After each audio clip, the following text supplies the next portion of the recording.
चंबल का बीहड़ मशहूर है उन खूंखार डाकुओं की वजह से जिन्होंने जंगल में जुल्म की ऐसी इबारत लिखी जिसके निशान आज भी मौजूद हैं। मगर यहाँ कुछ ऐसे भी डाकू गुजरे जिन्होंने जंगल में अपनी अय्याशी की भी दास्तान लिखी। ऊपर जो तस्वीर आप देख रहे हैं वो मध्य प्रदेश, उत्तर प्रदेश और राजस्थान की सरहदों से लगने वाले सरहदी जिले जलौन के बिलोड़ गांव की है, जहां बीहड़ में अब तक के सबसे खूंखार और सबसे अय्याश पहलवान डाकू के किस्से इधर उधर बिखरे हुए हैं।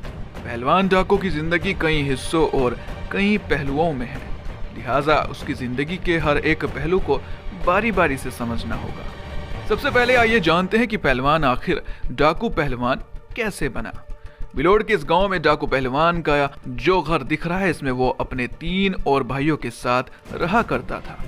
चारों भाइयों में उनका एक ही भतीजा था और उस भतीजे को भी डाकुओं ने मौत के घाट उतार दिया था। बस यहीं से शुरू हुई पहलवान के डाकू बनने की दास्तान। शुरुआती दिनों में जब उसने हथियार उठाया तब उस दौर में बीहड़ में कई खूंखार डाकू हुआ करते थे, लिहाजा अपना खौफ कायम करने के लिए उसने जुल्मों की सितम की नई इबारत लिख दी।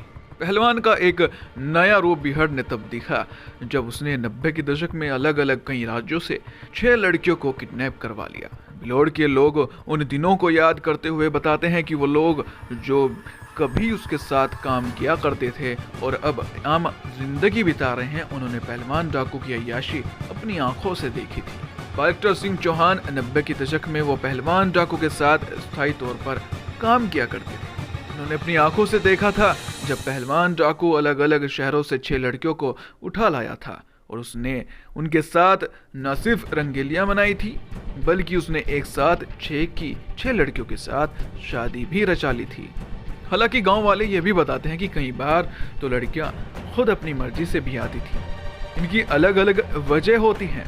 कुछ जीवन में मिली प्रताड़ना और बेइज्जती का पहलवान डाकू के जरिए बदला लेने के लिए खुद को समर्पित कर दिया करती थी और कुछ गरीबी से तंग आकर एक अच्छे जीवन की तलाश में इन डाकुओं के गैंग में शामिल हुई।